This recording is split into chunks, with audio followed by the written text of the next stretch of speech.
Blinkist is the app that helps you become a more well-rounded person by letting you read or listen to an entire nonfiction book in just 15 minutes. You can try it for free and get 25% off a subscription by going to Blinkist.com/David Pakman.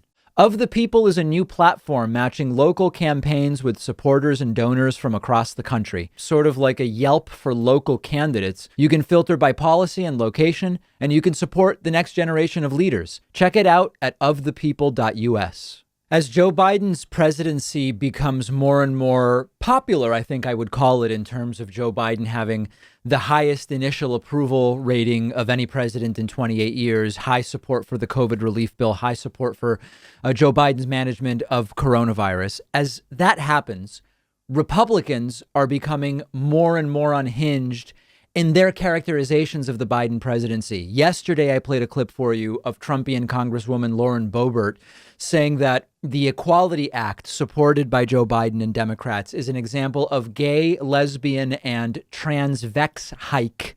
I'm not saying it wrong. It's not a real word, but this is what she said. Transvex hike supremacy. 2 nights ago on the Tucker Carlson program, Tucker hosted former Speaker of the House, Congressman Newt Gingrich.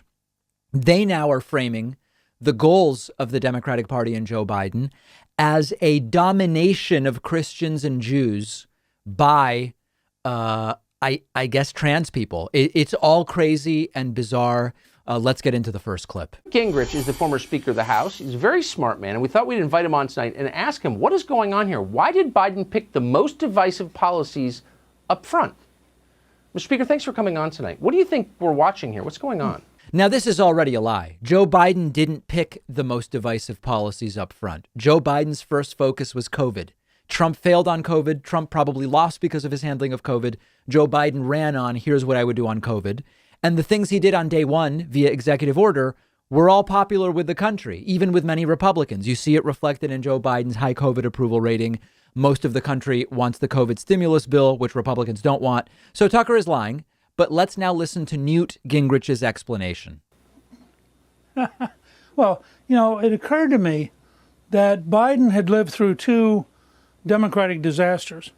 When Clinton was elected, 2 years later, they lost 54 seats and we became a majority for the first time in 40 years. When Obama was elected, 2 years later, they lost 63 seats. And I think what they've done is a very calculating and I think cynical ploy, which is they've given up on keeping the House. What they're doing is ramming through everything they can get done before they lose in 2022. So this is kind of a sprint to radicalism, even though it's going to cost, if you look at these votes in the House, you got 30, 40, 50 members who are not going to be able to go home and defend them. They're not going to be able to explain it. And I think that the Biden-Harris model is, we're going to lose the House anyway. We might as well grab everything we can while we got the power. Now, some aspect of that might be true, but what Newt is missing in his analysis is that historically it's common that when a party wins the White House in the next midterm, they lose the House, or at least lose seats in the House, if not lose it altogether. It's not unique to only one administration. Typically, Democrats take the White House from Republicans. 2 years later, they lose seats and maybe even lose the House. The inverse typically is also true. The idea that Biden has written off the House of Representatives in 22, it's silly. And again, the things Biden is doing are popular. They're not radical. Let's continue. Here it gets really crazy. Tucker Carlson frames up the question in a completely dishonest way, but somehow Newt Gingrich makes it even nuttier. I got to wonder, though, and your analysis makes total sense, and you ran the House, so you know how it works. But I just wonder the motive behind the things that they want. You said they want to get the stuff they want up front, makes total sense. But all the things that they want hurt the country in measurable ways. We're energy independent. They want us not to be. They want to totally destroy our control over the border. They're letting foreign nationals roam the country unimpeded with COVID. Like, why would you want those things? Yeah, I mean, I just did a tweet this afternoon saying if there's a problem with COVID in Texas, it's not Governor Abbott. It's Biden's illegals. And we just had to call them. These are Biden's illegals coming in the country, no public health check. I mean, even back in the 1880s, we had public health checks if you came to America. But here's, Tucker, I really admire your show. I really think you're remarkably trenchant in your insights. But I just want to offer you a thought. They don't want to protect your America. Yeah. They want to create an alternative America. It's an America of racial, deep inequality in an anti-white and, by the way, anti-Asian basis. It's an America in which transgender dominates Christianity and Judaism. I don't know that I've ever seen more red meat, dog whistle sort of coded language there. Newt Gingrich says that what Democrats want is an anti-white country, also anti-Asian. Now, that's a shout out to the white supremacists who often defend themselves on so-called race realism stuff, where they say, it's not even about white people being the smartest. Asians are even smarter than white people. That's a typical line you see. On purpose or not, Newt Gingrich is shouting them out. But then the inclusion of Judaism is very pernicious.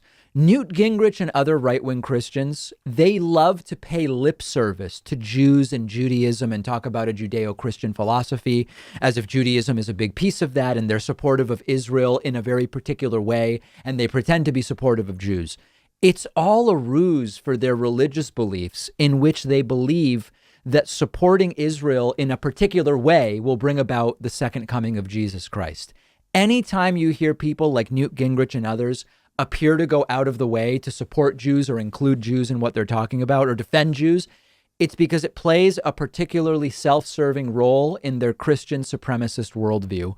And of course, the mere idea of transgender people dominating Christians and Jews as if the two things have anything to do with each other, it's absurd, it's wacky, and it's a perfect example of how Tucker Carlson's populist rhetoric can be appealing. It can lull you into a sense of maybe there's something good there. And then this is the type of stuff that he brings on and promotes.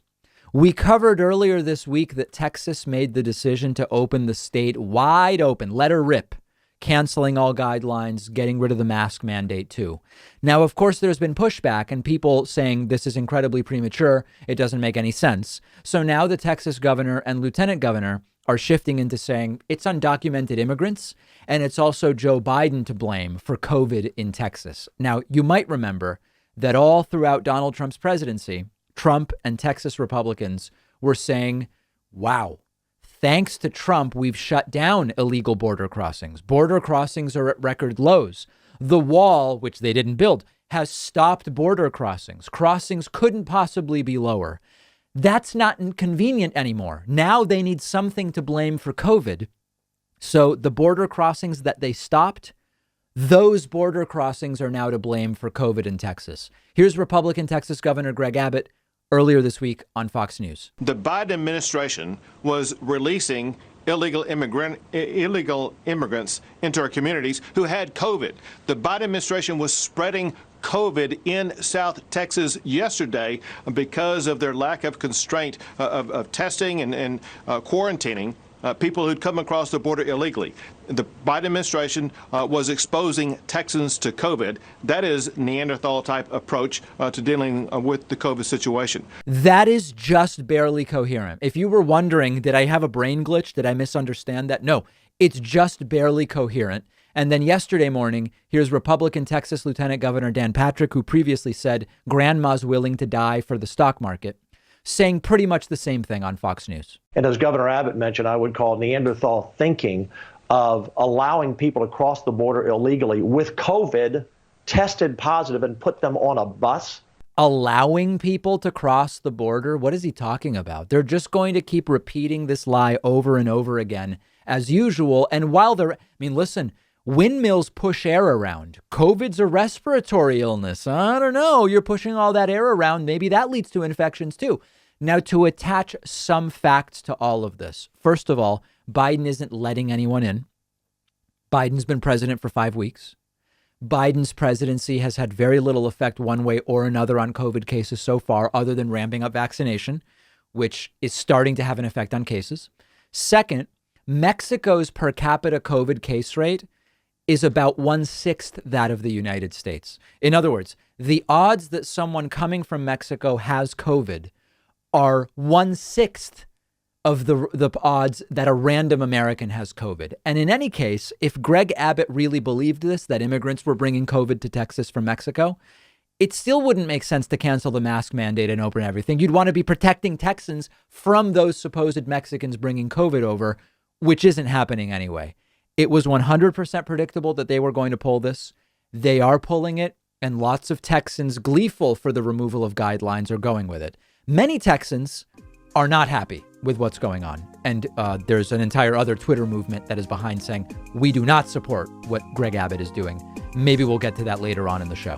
Let's take a quick break. Find me on Twitter at @dpacman. The David Pakman Show at davidpakman.com.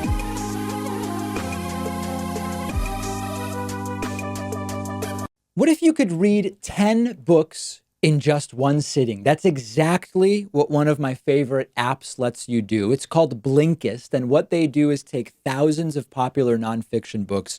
They condense them down into text or audio that you can consume in 15 minutes. Blinkist makes sure that you're getting all of the important core insights from each book. So it's perfect for exploring a book you otherwise wouldn't have time for.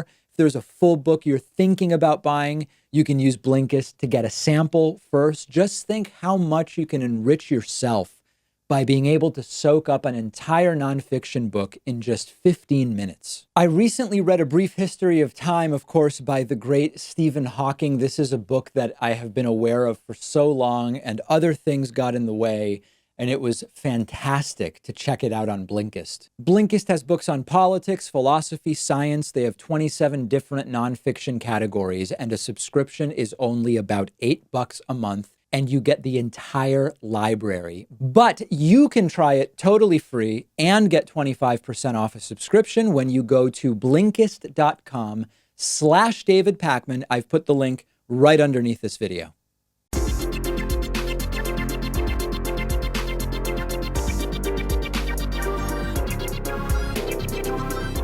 The David Pakman Show at davidpakman.com. Welcome back to the show. Remember, we are a program mostly funded by members who sign up at joinpakman.com. This is a great day. Every day is a great day for a new membership, and I encourage you to grab one today. Let's hear from some of the people in our audience. We are taking calls today via Discord. You can join the David Pakman Show Discord at davidpakman.com/Discord. It is a great place to be. Let's go first here to Stephanie from Richardson, Texas, which has just announced they are opening everything. They are stopping masking. They are doing so many different things. Stephanie, what's going on down there? Hi, can you hear me? Yes, I can. Wonderful. Excellent. I love your show. I discovered you during quarantine. I just want to start off by saying that. And Thank you for taking my call. Pleasure. Yeah, I'm so glad you took my call. This is a first time I've done something like this, and I am calling to speak on being absolutely beside myself for the unmasking mandate. I'm a little freaked out, actually. So here was my question on this, Stephanie. My belief was, in a segment I did when the news broke about this, I said, this is crazy irresponsible. You know, only 7% of Texans are vaccinated. It's just far too early. However, I have a sense that the people that don't care about the guidelines were already ignoring them in Texas anyway, and that people that do are going to keep wearing masks anyway. Like, is there some truth to that? Yeah, that's actually my hope. I'm hoping that as startling as the news was, I'm really hoping that we will maintain as we have been, because as you've seen in a lot of the reports, it is a lot like that. People who aren't going to mask, even though there was a mandate in place. And those of us who've chosen to keep doing that will keep doing that. My only real concern is that our Texas Education Agency, that's run by a software person, not an educator, hopefully will follow the guidelines and keep the mask mandates in place at school, because I do have a daughter in middle school. So I'm really hoping that will be they'll follow the guidelines and be smart about it, because obviously, you know, a lot of parents are concerned about that. But yeah, I mean, that's kind of my hope too, though, that a lot of the people who are continuing to follow the guidelines will keep doing that. I don't think those of us who've been to it are like all of a sudden, oh yeah, let's just not, I'm still not going to go to restaurants. I'm still not going to go, unmasked. So it's just like, I'm hoping the rest of us are going to be in the same boat, basically. Now, when you say that a lot of people were ignoring the mask guidelines anyway, in some states with mask mandates, if you go into a business without a mask, you get kicked out. In Texas, is it more of like a look the other way type of thing? Yes. Yeah, basically, yeah. It's kind of like upsetting because I've been in places that have like, the mask mandate requirement on the door, but then I go in there and I see people without a mask. And it's fortunately not like, it's less often than not, I guess I should say. But it's like when I see someone, I'll turn around and just go the other way and, do my, like it was mostly at the grocery store and I'll just shop in another aisle. But yeah, it's not, I'm not seeing any of those things that like people post on social media or whatever about people freaking out about masks, in stores. They don't really do that because they don't really, the store owners don't do a lot to enforce it. So it's like, that's a little frustrating. But again, like I said, it's not happening all the time. So that's good. And I don't see any real drama, but I just kind of go in a different aisle and continue my shopping. And let me ask you this. Are there places where if you go in with a mask, you are looked at like you're the crazy one? Yeah, absolutely. Actually, it's funny because I do research and I shop at low hours and low capacity hours or whatever. And I go places that have a mandate, but my husband goes to a place locally that is an independently owned business, and the guy does not require you wear a mask.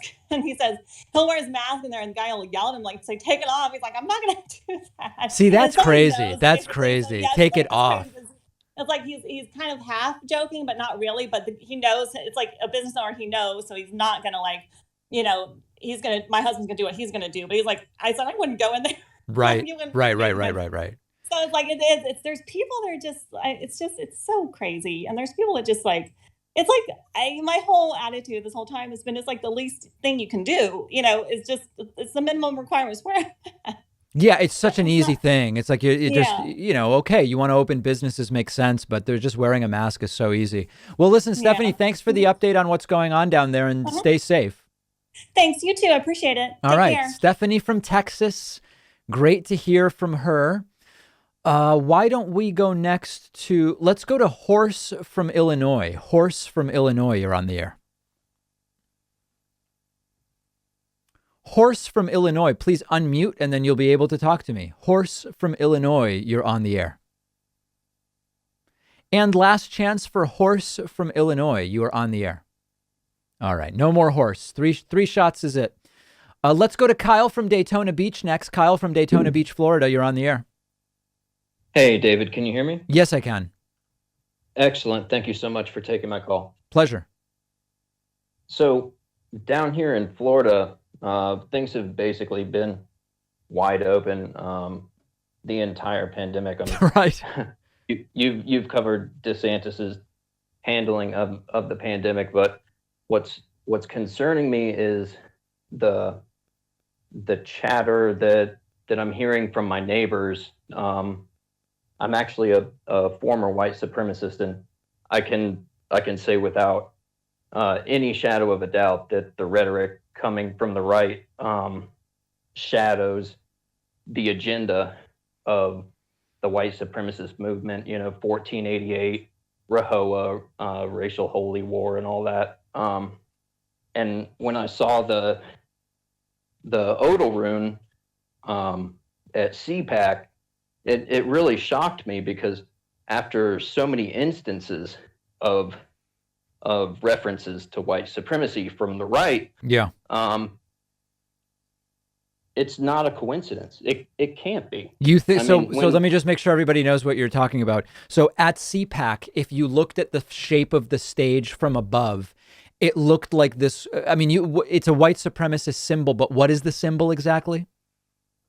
It's an Odal rune, and I hope people don't get it confused with the religious symbols of the Elder Futhark and pagan religious practices. This Odal rune is a modified Othala rune, and there were mysticists in Germany in the 1930s that came to prominence, and foremost of which was Guido von List, and he put a twist on the traditional religious runes, and the Nazis took these bastardized runes and ran with them. The Odal rune is one of these bastardized runes that, came about through mysticism and through the emphasis of, a Germanic heritage that the Third Reich emphasized. And you just don't think there's any chance that that's a coincidence at CPAC? Well, there's absolutely no way. Just like when the former president referenced Henry Ford's anti-Semitic. Yeah, exactly. How are you going to reference an obscure anti-Semitic text if you're not a part of the white supremacist movement? And Yeah. I've actually had to meet with gang sergeants in the county that I live in to get my name out of all of this insanity. Yeah, so I was going to ask you that. So when you say you're a former white supremacist, were you part of an organized group, or you were like just like a general white supremacist? No, the American Nazi Party. I was patched full member. Wow. And how did you get out? My mother's from Tennessee, but her father was a professor, and he marched during the civil rights movement. And when I started to go farther and farther right. Now, keep in mind, this is a woman who raised me on Rush Limbaugh. Right. But when she started to hear white supremacist rhetoric that she recognized, she told me that that's not how we live, and that's not right. And she would quote the Gospels, the red words from the New Testament. And what's really wild about all this is that the majority of white supremacists believe that white people are actually Jews, and that Jews are fake Jews, because everybody wants to be the chosen people, right? Yeah. White supremacists generally believe that the tribe of Dan, or the lost tribe of Judah, somehow went to Denmark. The Danes, Dan, I don't know how they make that connection. It's not based on science or history or DNA, but they say, oh, well, we're the lost tribe of Judah, and we're the actual Jews. And my mom started pointing out the insanity, how can you be anti-Semitic and claim to be Jewish? It's all pretty incoherent. Yeah. And but just in summary, because we do have limited time. So how old were you when you got into being a white supremacist, and how old when you got out? In my early 20s, and I got out in my early 30s. Okay. So that's a decade. Yeah. I spent the first part being heavily indoctrinated, and about the last half,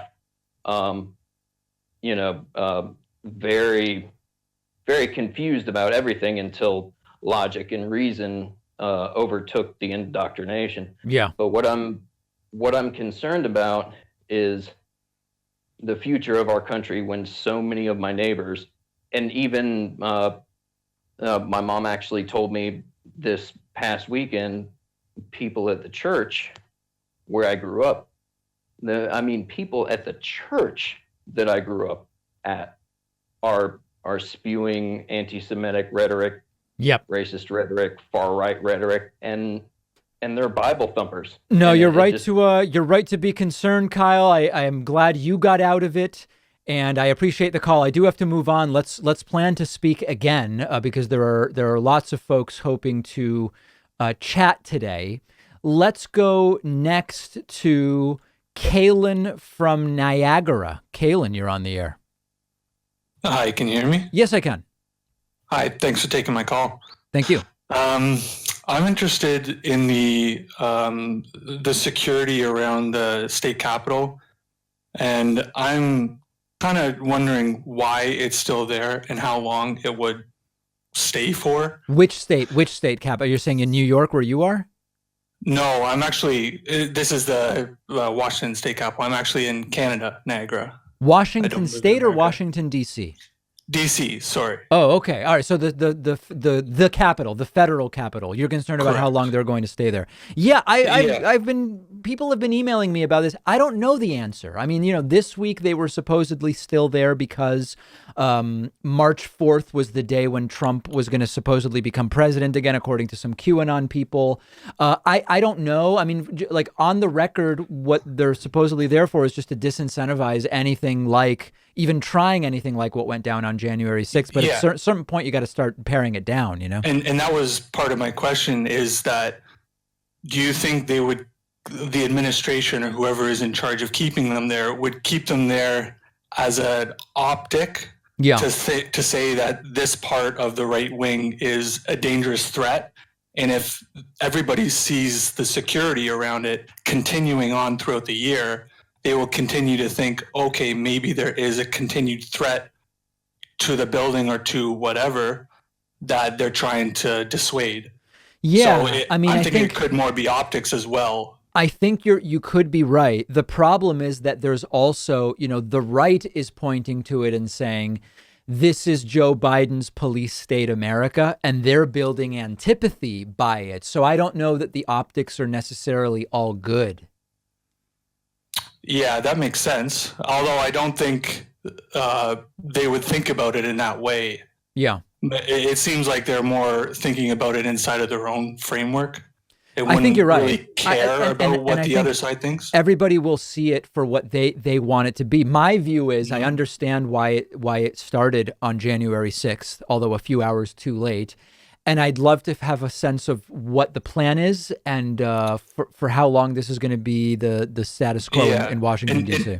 Do you think they were embarrassed that they weren't ready for January 6th? And then to some degree. Yeah. Okay, well, thank you for taking my call. I really appreciate it. This is the first time calling in, and I really appreciate your program. Thank you so much. Kaylin from Niagara, very much appreciate it. Let's take a quick break. If you are holding on Discord, don't hang up because we are going to take more calls after this very short break. The David Pakman Show at davidpakman.com.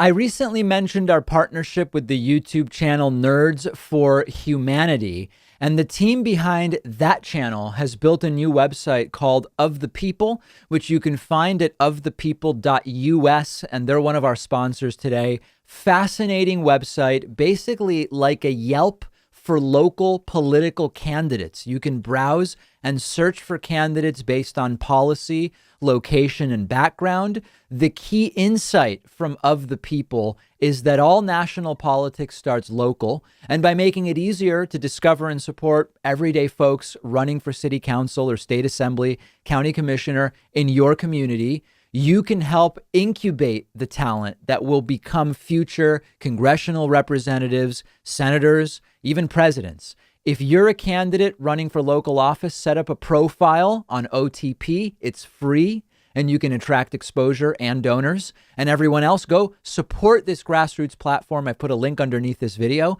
And while you're at it, don't forget to subscribe to the Nerds for Humanity YouTube channel.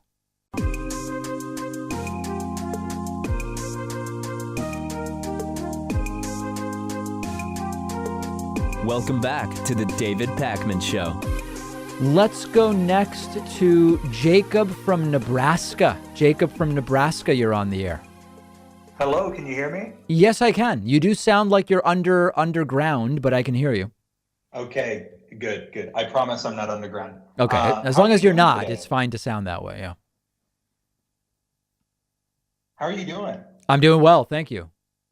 So I'm from Nebraska, and the Nebraska Democratic Party is notoriously bad at existing, period. Okay. So how does the Democratic Party kind of appeal and get beyond the social issues that really hold the Nebraska people?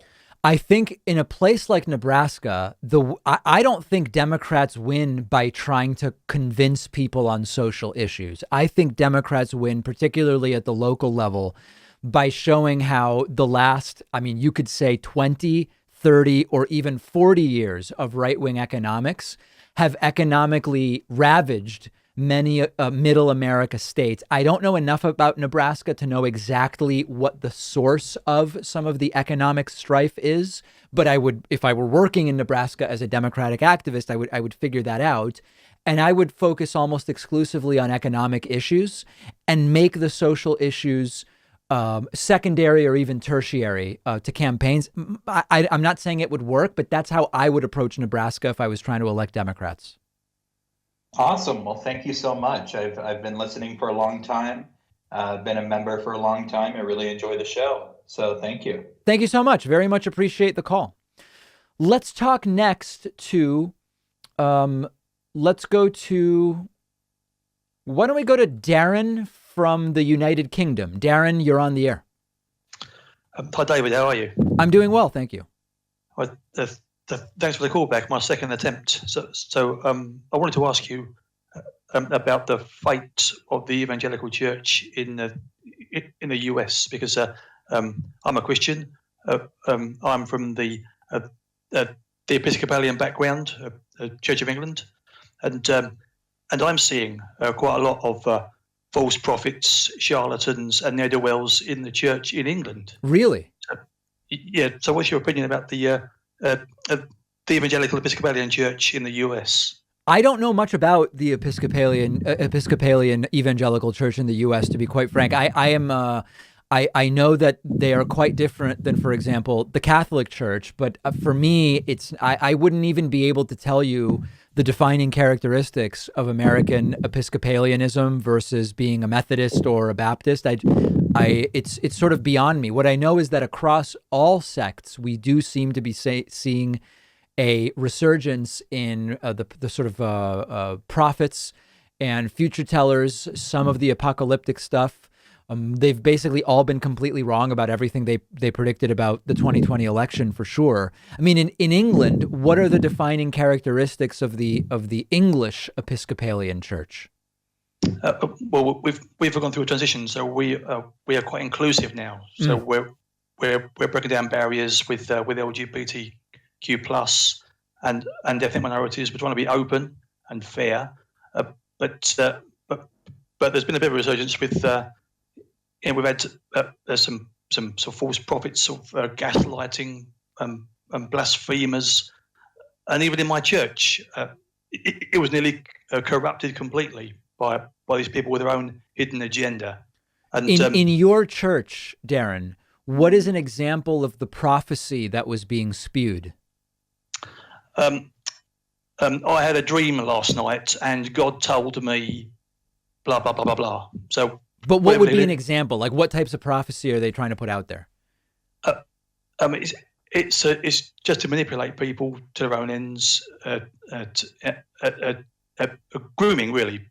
It's a form of grooming, spiritual abuse. That's what it is. Okay, but I'm just wondering, maybe there isn't. Is there a specific example of a particular prophecy that was sort of told to you? Well, yes. I mean, because I suffer from mental health illness on and off in my life. I've got a bit of a stammer, as you can tell, and I was told that these were punishments from God because of my sin and my lack of righteousness, and that is clearly not biblical teaching. That is not gospel teaching at all. That's a perversion, a blasphemy of the teaching of Christ to manipulate me, to put me down, to control me. Now, Darren, when you were told that, did that help you in any way?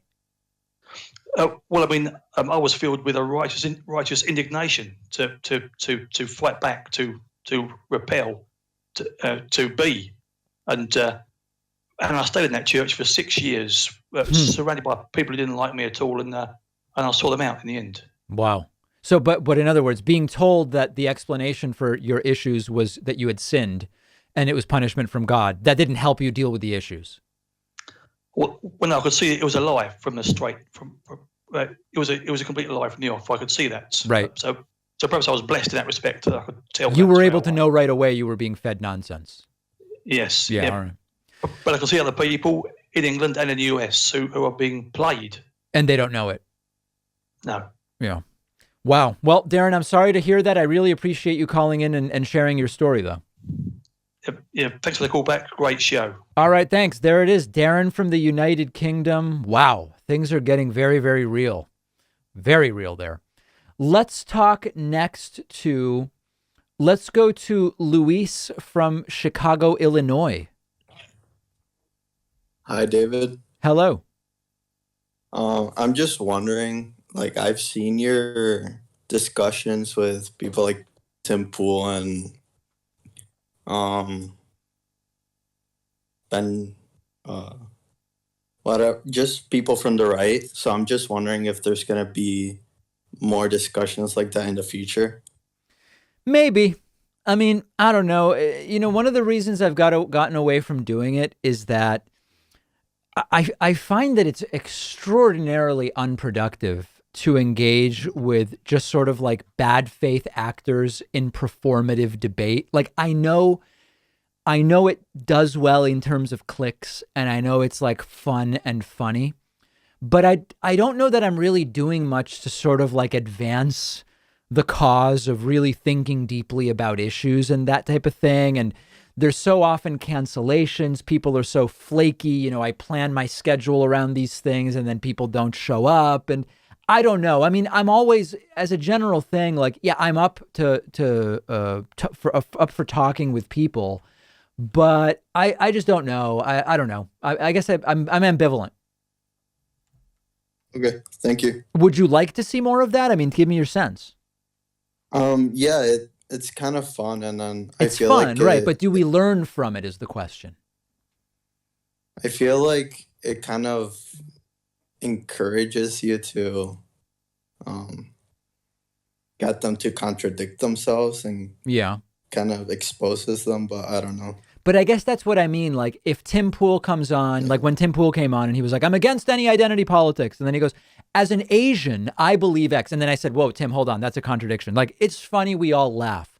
But do we advance our understanding of these issues in any way when it's funny and contradictory? I don't know. Yeah, I think it's less productive than just setting up a dialogue with like actual experts. Yeah, right. But I mean, I guess it kind of gets the conversation started. That may be. Yeah, I'll think about it more. I appreciate you bringing it up. Okay, thank you. All right. It's a good question. It is. And, there's really arguments to be made on both sides about that. I don't think there's like a clear, obvious and right answer one way or the other. Let's go next to Trey from Missouri. Trey, you're on the air. Can you hear me? Yes, I can.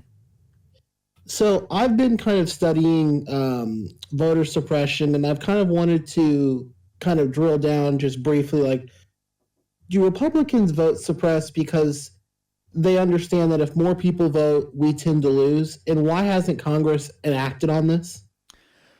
So there's a couple different questions there. Republicans have admitted many times that the ways in which they suppress the vote, they believe are good for them. You can go back to the Mike Turzai video from 2011 or 2012, where he says voter ID will deliver Pennsylvania to Mitt Romney in the 2012 election. You can go to the 2020 campaign with Trump saying, if Democrats are able to do all this stuff and getting all these people voting, we'll never win again. Like, they seem to know that in general, it being easier to vote is not particularly good for them. In terms of why Congress hasn't done more, this is a really great question. And one of the things I called for earlier this week when we reported on the 253 voter suppression bills that Republicans are pushing across the country right now is that if you have the House, the Senate, and the White House the way Democrats do now, if you can't get something more permanent done at the federal level on voting right now, then arguably you can never do it. Of course, the reality is much more complicated, and you have to understand that there are limitations to, states do run their own elections. And so when you had the Voting Rights Act and the Supreme Court said, okay, we're going to undo this, but this list of states needs to check with us if they want to change laws because they have a history of racially based voter suppression. that's a rare sort of federal oversight over how states run elections. But for the most part, states get to decide, as long as it's not straight up illegal or unconstitutional, which means you have to take each decision to court one by one. It's basically a mess, is the reason why we can't just have the federal government say we're doing away with all of these voter suppression tactics. All right. I mean, I'm from Missouri, so I've been keeping an eye on our legislature, and our legislature's, been passing bills aimed at making it harder to vote. And as a black male, I fear that, that's directly targeted at me. And so I just wanted to ask you and see, what are your thoughts on that and why, Congress hasn't enacted. And I understand that, with people like Joe Manchin and Kyrsten Sinema making it hard for us to do anything to get stuff like the John Lewis Voting Rights Act done. I just was curious to hear your thoughts. But thanks, I think it's more complicated than just Joe Manchin may not go for it. I actually think that there are legitimate issues about federal supremacy when it comes to election law. And I think it's a little more complicated than that. But I'm right with you in that right now, Democrats have the White House, House, and Senate. If they can't do something about this issue now legislatively, arguably they never can, or they never will. All right. Thanks for the call, man. My pleasure. Thank you for calling. There is Trey from Missouri. Let's see who else we can talk to. How about Mark from Framingham? Mark from Framingham, you're on the air. Hi, can you hear me? Yes, I can, Mark. Hi, you recently expressed a wariness about blanket student debt cancellation, and I was just wondering what your reasons for that are. Yeah, so I've kind of outlined it before, but I'm glad to sort of do it again. I think that there should be some debt cancellation, and I'm sort of open to hearing different ideas about what level of debt cancellation that should be.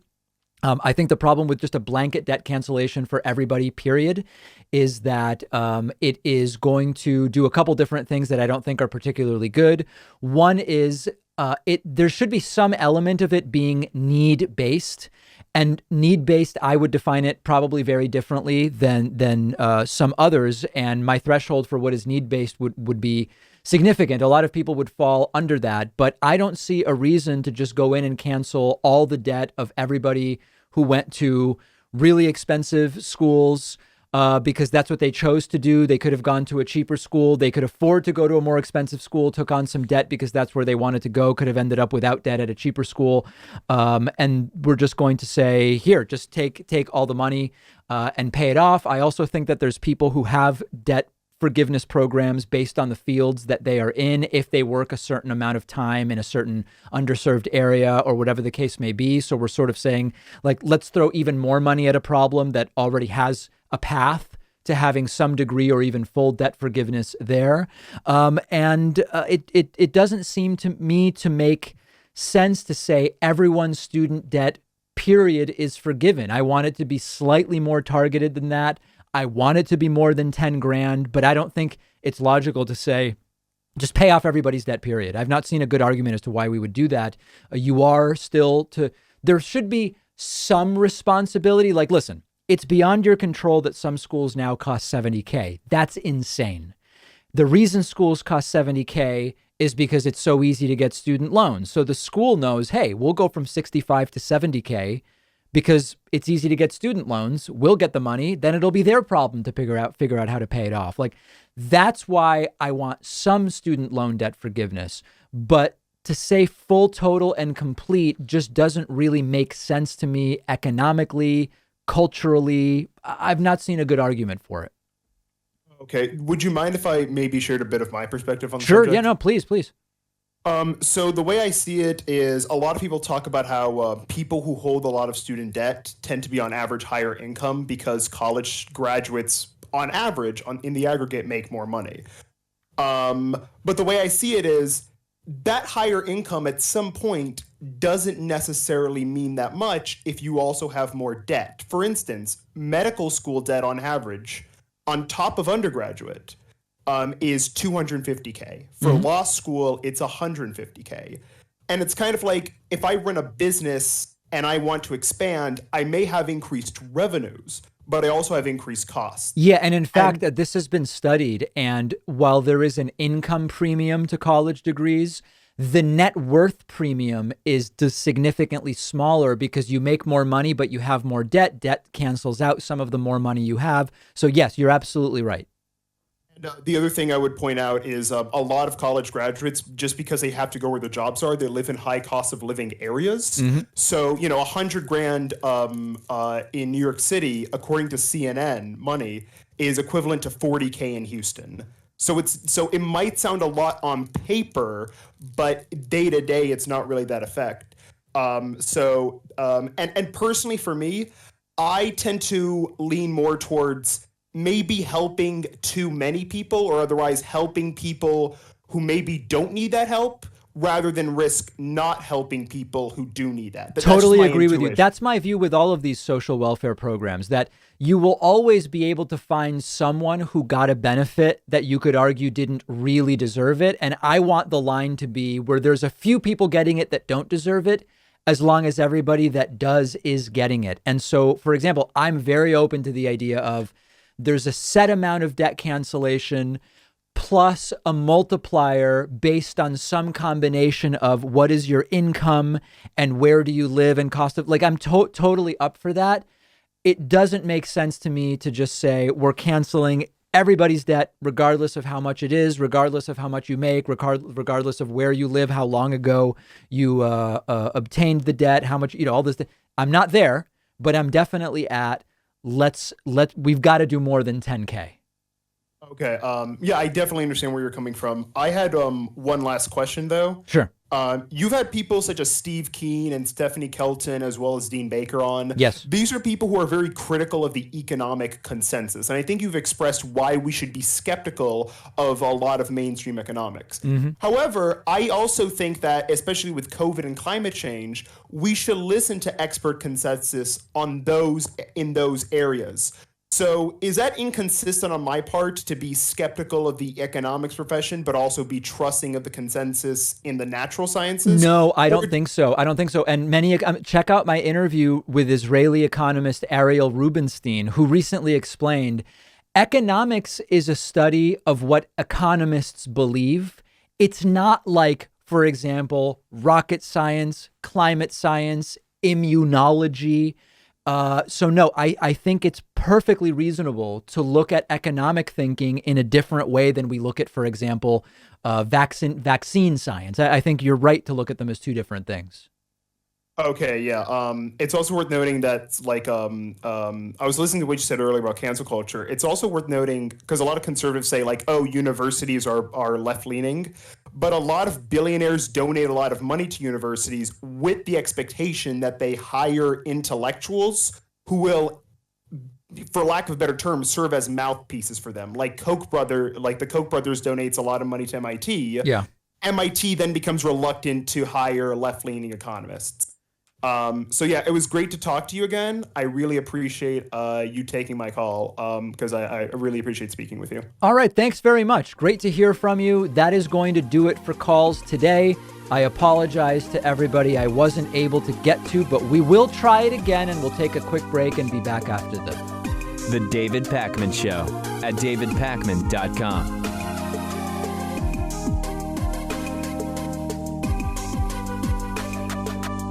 The number one funding source for the David Pakman Show has been and continues to be membership. And membership is not just a feel-good thing. You get access to the world-famous bonus show every single day just for members, as well as commercial-free audio and video feeds of the show day in and day out. You can sign up for membership very, very quickly at joinpakman.com. That's joinpakman.com.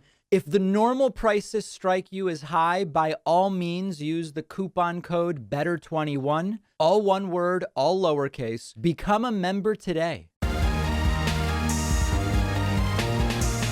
The David Pakman Show at davidpakman.com. All right, let's get into audience questions for the week. First one is, David, based on the numbers we're seeing about loyalty to Donald Trump and people willing to leave the Republican Party if he starts a new party, is it fair to say that Donald Trump's voters are more loyal to him than Obama and Biden's voters are loyal to them? I think that there's a complexity to this question, because what we mean by loyalty may not be the same thing. If what we mean by loyalty, we mean lack of willingness to criticize them. In other words, you're loyal in that you'll never criticize anything they do. I think that, yes, Donald Trump's followers are more loyal to him. You see many on the left who voted for Biden, voted for Obama for re-election, and yet had many criticisms of them. And some might say that that means they're less loyal. I don't know. I'm not so sure about that. I think that one of the things that is unique to the Trump voter is that because many of them either were sort of like disaffected Republicans who already had some disdain for the Republican Party, or were brought into politics by Trump. And if Trump had been a Democrat, they would have become Democrats. Trump ran as a Republican, so they're, putatively, ostensibly Republicans. They don't really care about the Republican Party. And when you think about all of these folks who joined politics essentially to follow Donald Trump, they liked the dog whistling on the xenophobic sort of racist stuff. They don't really care about abortion. Like, Trump made up this thing about how he used to be pro-choice. Now he's pro-life because he met a kid he liked or something like that at 68. And then he became pro-life. And so that appealed to some of the evangelicals. Most historical Republicans went with Trump because they weren't going to go for Hillary. But the people that Trump brought in, they don't really care about most of the stuff that a lot of Republicans care about. They'll go with it if Trump wants it, but they're not really about the debt. They're not really about abortion. They're not really about religious liberty. They liked the sort of vibe of Trump and the dog whistling that came with it. Trump came in and he said, George W. Bush was wrong on the war and Mitt Romney sucks. And John McCain, I prefer war heroes who don't get captured, and Obama might not even be American, and the Mexican rapists and all this different stuff. And that was really what they were motivated by. And so it's less to me that they are super loyal to Trump. It's that they don't really care about anything else that's going on in the political world. They never really cared about anything other than Trump's words. Even Trump's actions, they don't really care about. Remember, about 7-8 months into Trump's presidency, I got a call from some guy in California, I think it was, who said, Trump's just the best. Everything he's done is the best. And I said, well, what has he actually done so far? And he didn't actually list anything. And I said, well, what motivated you to vote for Trump? What promises did you like? And he said, building the wall. I said, okay, so if there's no wall across the entire border in November of 2020, you're not voting for Trump? And he said, no, I'm probably still voting for Trump. They don't really care about issues. They care about Trump because of the things he says and how he says them. And in that way, it's a debate whether you call it loyalty or simply they don't care enough about anything else to consider abandoning Donald Trump. I think it's the latter. You tell me whether the term loyalty does or doesn't apply. David, if Joe Biden doesn't run in 2024, does anybody other than Kamala Harris have a shot? I think this is an interesting question. I imagine that if Joe Biden doesn't run for re-election and Kamala does, there will be a challenge from the more progressive left. But whether it is likely to succeed depends on things that I don't think have very much to do with Kamala Harris. Let me explain.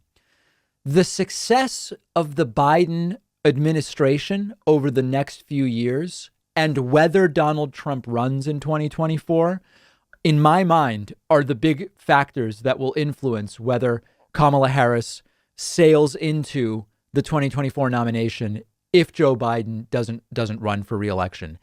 That makes it very difficult to predict this far in advance because right now you could say Kamala Harris would be the likely nominee as VP. But if the Biden presidency is a disaster, and by that I mean public opinion agrees overwhelmingly that the Biden presidency has been a disaster, I think Harris very well could be the nominee, but she just won't win. On the other hand, if the Biden presidency does very well, I don't think there's any way anybody has a shot at unseating her for the nomination if indeed she chooses to run. So I think that if I'm Kamala Harris, What I'm doing is taking as visible a role as possible in the administration, certainly more visible than she's played so far, but we're only, 6 weeks in. It would be probably a good idea for Kamala Harris to find some area and to be seen as a leader in that specific area. She's been doing a lot of Biden's sidekick, which is fine. Biden did a lot of being Obama's sidekick as well. But eventually it would be great for her name to be attached to something. With Biden, although, we could say it didn't go as far as we wanted it to go, Biden was the sort of experience with foreign diplomacy guy and the taking on the issue of cancer and medical research, particularly in the context of his son dying of brain cancer. And whether that is good or bad, having something, I think will be good for Kamala Harris, some kind of project of her own. If Trump runs in 2024, it almost may not matter whether the Biden administration is or isn't successful, and it may not even matter whether Kamala Harris is or isn't the nominee. It will again become this kind of wacky turnout thing where it's a combination of Republicans who dislike the Democrat more than they dislike Trump, kind of holding their noses and voting for him, which is just a fraction of them. Most of them like Trump, but there's enough there that they can make a difference, combined with whether people go out, people who don't really care about politics traditionally go out and vote for Donald Trump. And it'll be less relevant whether Kamala Harris is or isn't the nominee. So the point is, there are way too many variables right now. Making predictions makes very little sense. We should be focused on 2022, removing the Trumpian members of the House in 2022. And Joe Biden has to start putting things on his list of accomplishments, COVID relief, of course, being at the absolute top. David, do you think political beliefs should be a protected class like religion, national origin, ethnicity, and race? This is a really good question. My general view for a long time has been things that are personal choices shouldn't be protected classes. There should be the possibility of consequences for the choices that you make. Now, this is very easy when it comes to some. People don't choose their race. People don't choose their ethnicity. People don't choose their sexual orientation. People don't choose their nationality, where they were born. People don't choose, for example, to have a physical disability. These are things that are beyond our control. And we also can't control that they are visible to others. Now, you might say, well, nationality is not really visible just by looking at someone. Well, but maybe, okay, there are cases where it's not, but it's certainly not self-professed. I can't say I'm Norwegian and now I'm Norwegian. So that I think is an important thing. What are sort of inborn characteristics or things beyond our control versus things that are really just choices? Now, that puts religion outside of protected class. I understand that. Religion is a protected class, both membership in or lack of membership in religion. That is a protected class in the United States.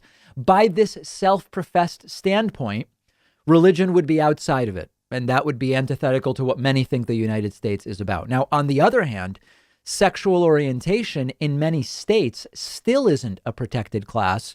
I believe that it should be. Political beliefs, not currently a protected class other than in Washington, D.C. So you can discriminate against people based on their political beliefs. In Florida, you could say we don't allow Democrats in this place, and that would be legal. There is a way in which political beliefs are protected, which is the First Amendment. And the government cannot punish you or abridge your ability to speak about what your political views are. But that doesn't mean there aren't consequences to your political beliefs if you decide to sort of state them. Now, there are complexities with political beliefs in terms of a protected class because political beliefs are so broad. And I'll give you some examples. If I say, as an example, the Treasury of the United States is a terrible institution and it's a scam or so, whatever. That's a political belief and people might disagree, but like the consequences of that or the possibility of my belief about the Treasury having consequences, it's sort of more abstract and difficult to imagine. Like it's hard to imagine somebody getting fired because of their view about the Treasury, unless maybe they work for the Treasury. Okay, fair. On the other hand, you could argue that someone has a political belief that, that it should be legal I don't even know that Jewish people and black people shouldn't be allowed to hold public office. Okay. Imagine that. That also is a political belief, which many of us would imagine would realistically have consequences with an employer. As an example, an employer finds out, well, we have black people and Jewish people who work here, and that's something that's bad for what's going on here. And so that's a political belief which we believe should get someone fired. We don't want somebody working with that. If you protect political beliefs as a protected class, would an employer no longer be able to fire someone for something like that? I think it's very, very difficult, extraordinarily difficult. My view is I don't believe political beliefs should be a protected class. I think to the extent that political beliefs are protected by the First Amendment, that's fine and that's sufficient, but I can't think of a reason to add political beliefs as a protected class. You can also just shut up. If you're in an environment where your political beliefs may be problematic, you can shut up. If you're black, there's no way you can say, oh, in this environment, I will prevent people from knowing I'm black. If you have a physical disability that puts you in a wheelchair, you can't say that might be seen negatively in this context, so I will just hide the fact that I'm in a wheelchair from people. You can't do it. So my view is do not list political beliefs as a protected class. I think religious beliefs are a question mark, but I understand the historical reality of religious belief and non-belief as protected in the United States. So I'm not advocating for its removal from a protected class. Let me know your thoughts on this. I think that the broadness of political belief is what makes this quite complicated. We've got a great bonus show for you today. Get instant access to the bonus show by becoming a member at joinpacman.com.